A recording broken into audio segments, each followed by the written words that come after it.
Je vous remercie de me retrouver dans le cadre de cet horoscope de décembre pour célébrer le fait que ma chaîne a dépassé les 7 millions de vues et célébrer cette saison de festivités de fin d'année.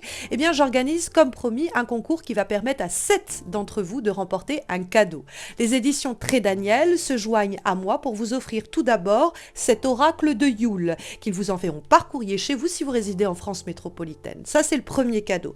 Mais je vous offre pour ma part les 6 autres cadeaux. 2 d'entre vous remporteront un tirage en coupe d'environ 10 minutes.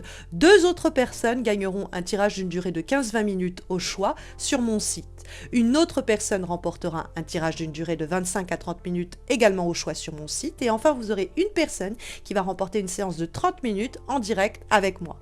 Pour participer, c'est très simple. Vous vous abonnez à ma chaîne, vous likez cette vidéo et vous laissez un commentaire sous cet horoscope. Vous pouvez le faire d'ailleurs dans le cadre des 12 vidéos de ces horoscopes de décembre. Mais n'oubliez pas de vous abonner, de liker la vidéo avant de laisser un commentaire, sinon votre participation ne sera pas prise en compte.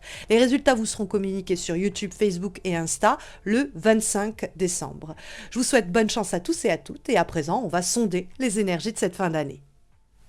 Et alors les énergies pour ce mois de décembre, pour cette fin d'année, mes chers scorpions, sont placées quand même sur des symboles sous le symbole de la force et de la puissance. On a l'as de bâton et la carte de la force. Alors quelquefois ça peut exprimer une vraie puissance, ça peut être sexuel, ça peut nous dire que vous allez avoir une grosse libido au cours des semaines qui viennent.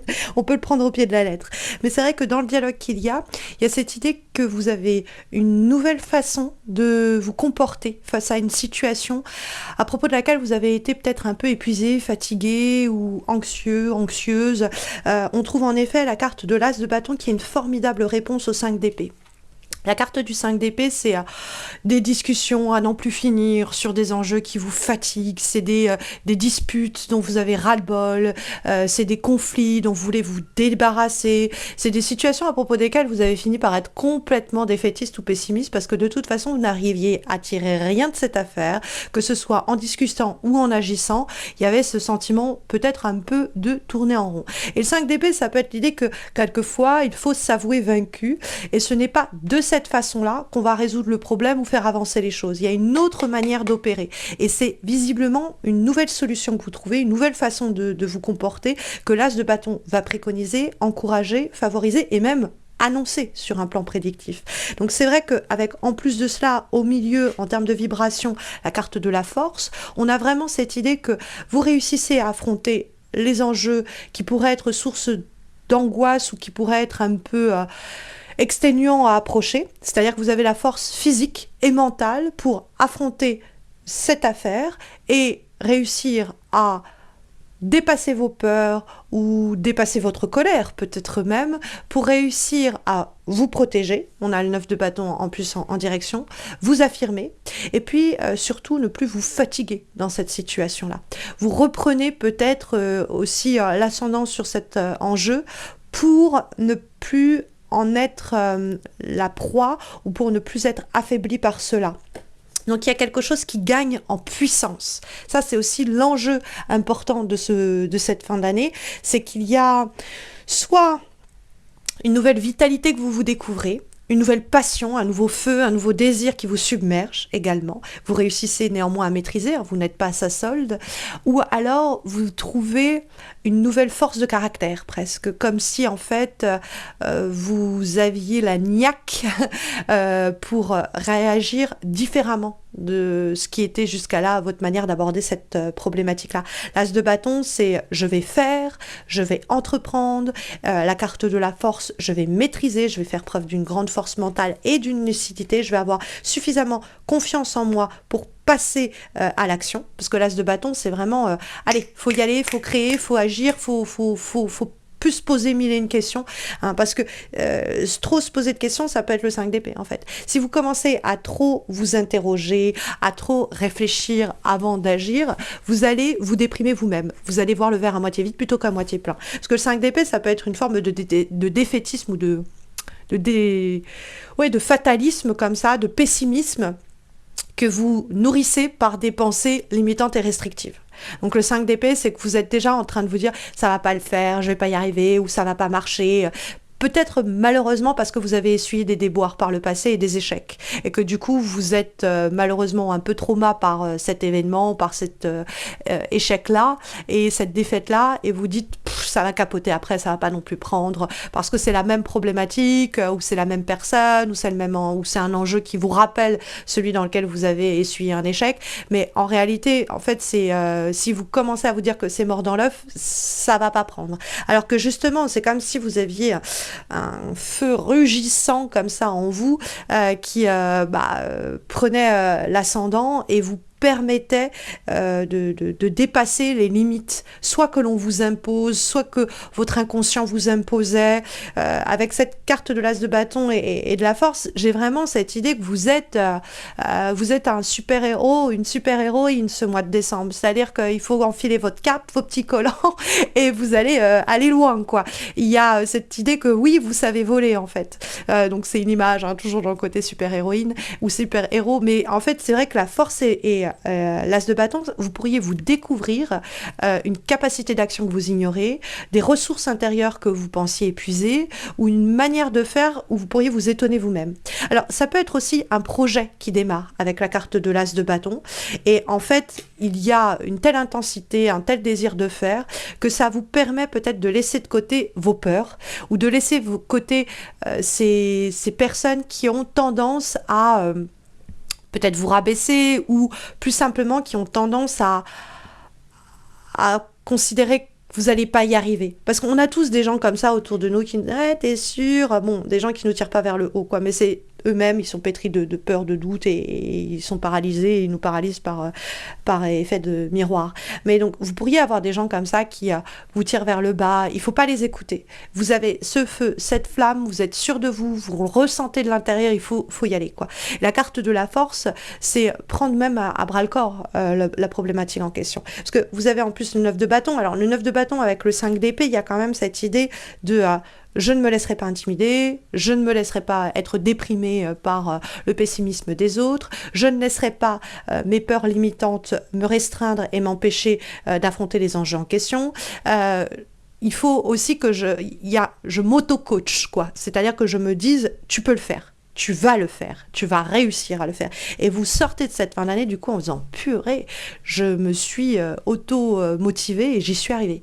Donc, parce que l'as de bâton, il y a quelque chose de nouveau qui émerge. C'est soit vous êtes une nouvelle personne dans votre manière d'agir et de vous comporter, soit vous êtes dans un nouveau projet, une nouvelle relation, une nouvelle situation, mais les chaises ont bougé, quoi. Vous n'êtes plus à la place difficile dans laquelle vous vous trouviez. Vous avez repris le pouvoir. Il y a cette idée aussi de reprendre le pouvoir, hein, avec la carte de la force et de l'as de bâton. Quand on voit qu'il y a le 9 de bâton et qui sait très clairement dire à qui de droit tu n'abuseras plus de moi, ou tu ne me feras plus peur, ou tu ne viendras plus empiéter sur mes plates-bandes, ou tu me respecteras à présent. Parce que le 9 de bâton, il y a quand même un côté...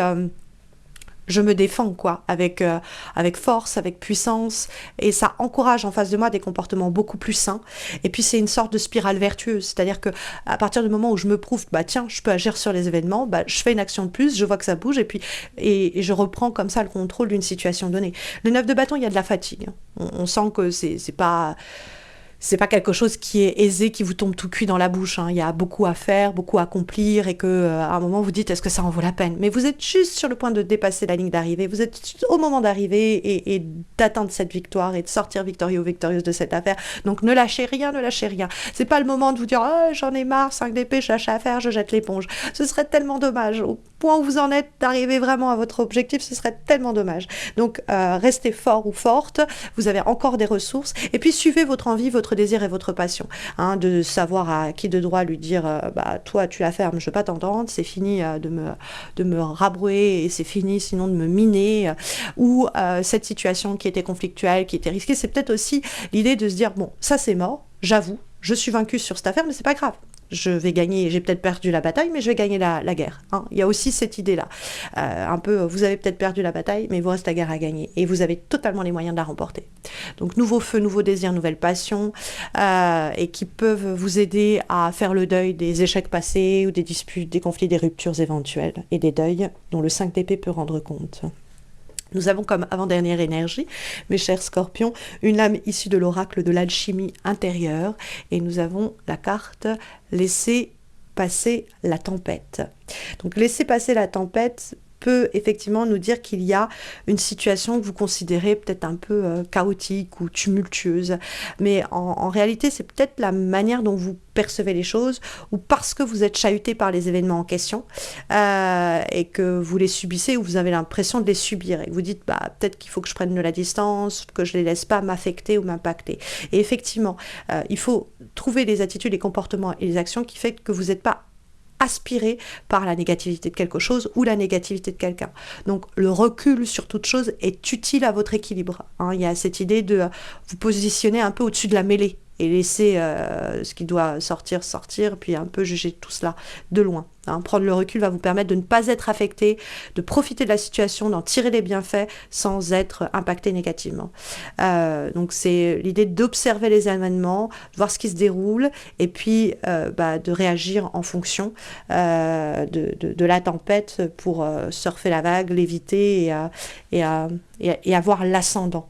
Donc il peut y avoir des disputes, il peut y avoir sinon une situation un peu tumultueuse quoi, où ça va dans tous les sens mais on ne cesse pas désarçonner, d'accord. Et puis comme dernier conseil, dernière guidance pour ce mois de décembre, nous avons une lame issue de l'oracle de Yule que vous pouvez donc remporter comme je vous l'expliquais en début de vidéo dans le cadre du concours où il y a aussi des tirages et consultations en direct avec moi à remporter. Et donc nous avons la carte de la médecine de la colombe et qui vous dit: tes ailes sont solides et puissantes, je le sais car elles ont combattu les vents les plus implacables. Sois fier, sois libre mon enfant, avance, plane comme jamais. Il est beau le message. La colombe, c'est une créature qui est associée à la pureté, à la liberté et surtout à la paix.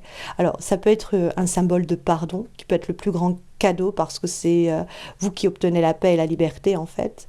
L'idée de s'accrocher au passé, c'est s'enfermer dans une sorte de prison remplie d'illusions, de chimères. Et donc, ici, c'est, voilà, on ne ressasse plus les blessures du passé qui nous ont empêchés de vivre de nouvelles expériences. On réussit à déployer nos ailes, à fuir les chagrins d'hier, à s'autoriser à se pardonner à soi ou à ceux qui nous ont blessés. Et en se détachant de ce passé-là, vous vous donnez enfin l'occasion d'apprendre de nouveau à faire confiance et à nouer des relations qui vous soutiendront, à vous lancer dans des projets qui vous combleront. C'est le dernier conseil et la dernière recommandation pour cette fin d'année. N'hésitez pas à me laisser en commentaire d'ailleurs comment cela résonne en vous.